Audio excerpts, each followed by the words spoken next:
I got off the number 7 bus and started the 3-block walk to my house. I didn't have a car. Hell, I could barely afford food most of the time, so a car was nothing more than a pipe dream.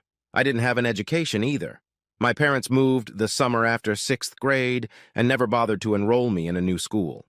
They were very much into the 60s lifestyle and thought I would get a better education from everyday life in the real world than any school. It didn't really work out. So now I'm 19 years old and living on the streets with no marketable skills. And of my possessions, all I have is an old acoustic guitar and a few changes of clothes. I carry my clothes with me in a backpack and my guitar slung over my shoulder. I'm average height, about 5 feet 9 inches, and noticeably thinner than I should be. But that's more due to lack of food than anything else. In terms of intelligence, I'm also about average. I could probably accomplish something, but I don't have much drive. That's something my parents taught me. Most of the time, you can find me on a street corner playing some tune and trying to get by on whatever donations kind people decide to throw my way. And usually it's enough to survive, but not enough to get out of the life I'm living. But a couple weeks ago, this lady came over to where I was playing and listened to me for about 30 minutes. She gave me a $5 tip and then asked if I could teach her how to play guitar. I explained that I could, but it would take a long time, and was surprised when she agreed and offered to pay me $10 each week, plus bus fare for an hour lesson. So we walk 3 blocks to a very nice house in an upscale neighborhood. Vagrants like me are usually chased out of this place, and the first time I was here, someone called the police on me. I explained why I was here, and they took me to Miss Betty's house where she confirmed why I was here. I haven't had any problems since then, but I have no doubt that people are always watching me and ready to call the police. Miss Betty is a very nice woman. She is in her early 30s. I didn't ask exactly, and she didn't name it. Has curly blonde hair and a plump body. She usually wears loose house robes in the house, at least when I'm there, so I can't tell you much else. We've been doing this for weeks, months even, and every week it's been about the same. She would meet me at the door and offer me something to eat or drink. Sometimes I'd accept, but I didn't want to inflame her generosity, so usually I'd just get a glass of water. Her husband was a real estate developer of sorts. The Concrete Castle King was what we called them on the streets because they built everything and ran us poor people down to raise their property values. They had been married for 7 years and had 2 small children. Miss Betty always invited me over to her house at the same time and on the same day every week. And in time, I realized that she was trying to keep herself busy while her husband played cards and drank with friends in their den, and the children visited one of the grandparents weekly. The first time I came, I asked her what she wanted to learn, so I could teach her what she wanted to know. Her answer I remember to this day. "I want to learn a love song," she said. "I want to learn something filled with happiness. I want to learn to play the guitar so I can hear my beautiful children sing." I tried to teach her a few simple chords, but nothing complicated.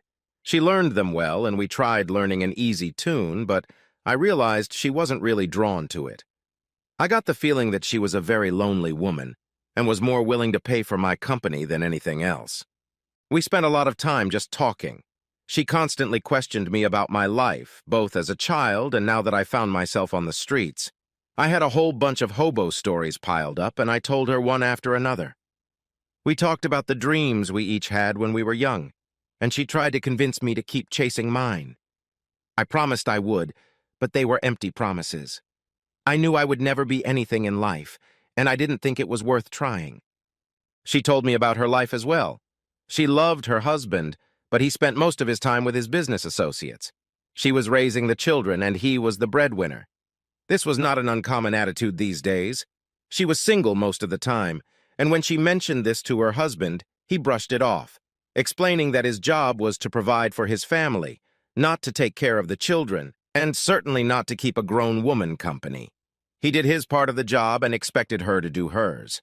Sometimes we would just chat while I strummed my guitar, but more often than not, she just wanted to hear me play guitar.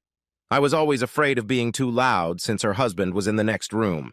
I had a feeling he was a very dominant man, perhaps even abusive, and I didn't want to be the one to piss him off. I tried repeatedly to talk her into trying to learn, but she resisted. "I want to hear you sing and play. Maybe I'll get a chance to learn that love song before you leave, but right now, I'd rather just listen to you. And that's what we did every week. Conversation and my playing. It went on like this for weeks, and I didn't need to be particularly observant to notice that this was the highlight of her week. At first, I would sit on the couch, and she would sit in the chair next to me. But as the weeks went by and she got more comfortable with me, she started sitting next to me on the couch. I loved it when she did that. I could smell the beautiful perfume she used and sometimes get lost in her soulful, deep blue eyes. She was one of the most beautiful women I'd ever seen, and I'd seen many passing me on the streets, but she did her best to minimize it. It was shameful, really. Mentally, I knew she was more than 10 years older than me, but that didn't matter to my heartstrings. I began to have feelings for her in spite of myself. It was ridiculous, of course, but you can't help what you feel. Late at night, trying to fall asleep in the shelter or whatever alley I took refuge in, I sometimes imagined that I had succeeded as a musician and had taken her away from her miserable, lonely life. But reality always intruded on my fantasies.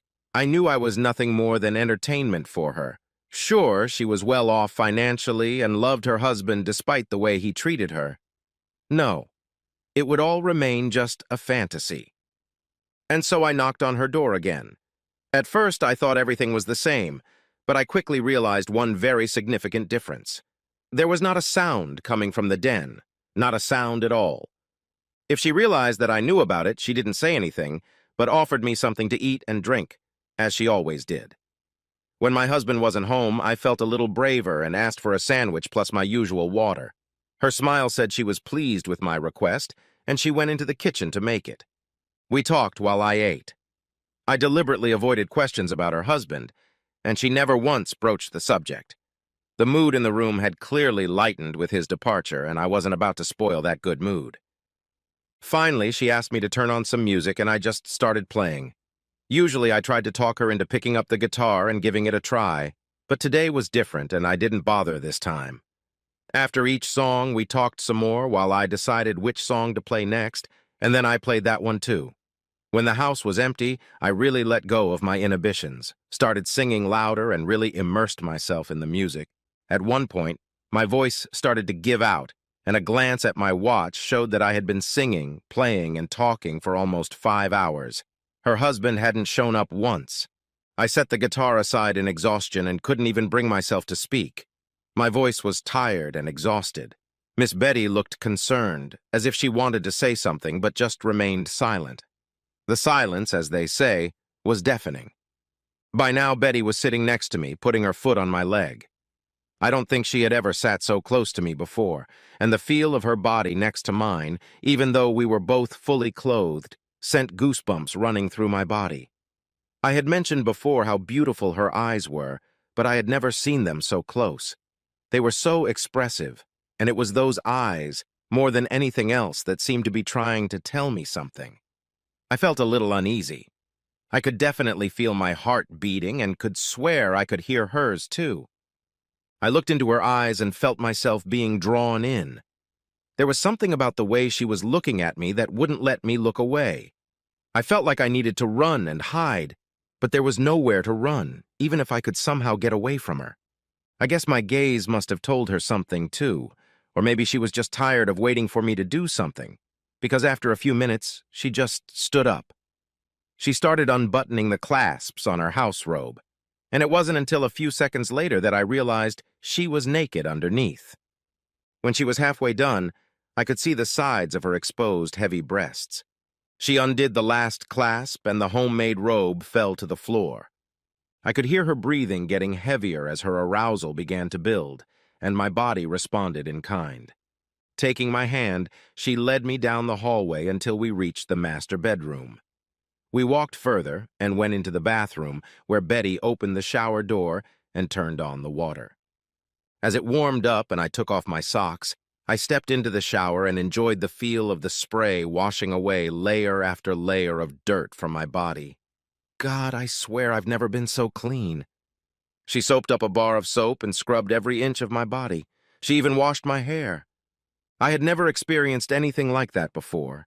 The times I'd been with other girls had just been a physical need, a way to turn each other on. But this was so much more than that. I realized I had feelings for this woman. Was it love? Real damn love? I don't know for sure, but at that moment it felt like it. I felt like I was working in a Hollywood movie or living out a good bad dream. When I washed myself, she handed me the soap and moved the hair off my neck. All of this was done without words. She easily conveyed exactly what she wanted. I lather up the soap and began to scrub. I started with her smooth shoulders. They were so soft, not stiff like the girls I knew. Apparently, Miss Betty lived a largely sheltered life, and the harshness of the outside world was something other people faced. When she finally came to her senses, she turned off the water, and we stepped out of the shower. We dried ourselves thoroughly, taking our time to get it right, and then she led me to her bed. I got the feeling that she was normally submissive to her husband, and I realized that she intended to dominate me. Not in a cruel way, but just that she wanted to control everything. She pushed me down on the bed. Betty and I spent most of the night having sex and then making love, and the frenzy of our first liaison eventually gave way to love and tenderness as we lay in bed together. She never mentioned her husband, and I never asked. Silly, I guess, but I figured she was a mature woman and I was an immature child, so I took her example. Some of the girls I dated were truly beautiful and were the object of desire for everyone who saw them. Many of them probably could have become models in the world of beauty and glamour if their lives had turned out differently. But none of them touched me the way Betty did. At that moment, after one night with this woman, I felt I had grown up. It took another man's wife in real life to make a man out of that boy. The next morning, I decided it was time for me to leave and started packing my things. She watched me in silence, just as she had the night before, until I had all my things packed, and then she finally spoke. "I want to thank you," she said. That struck me as ridiculous. If anyone had to thank anyone, it was my gratitude to her. She had done so much for me, giving me a steady, albeit meager income, and of course, what had happened last night. I couldn't imagine what she was thanking me for, so I asked, "For what, Betty?" "For teaching me how to sing a love song." Of course, I'd never made her play guitar, but I knew exactly what she meant. I just smiled, then picked up my backpack and guitar and headed for the door to start making my way to the bus stop, realizing that things would be back to normal next week. I only walked a couple steps down the path. "My husband won't be back for another 3 days. You can stay at my place for a couple more nights." I think you know I stayed.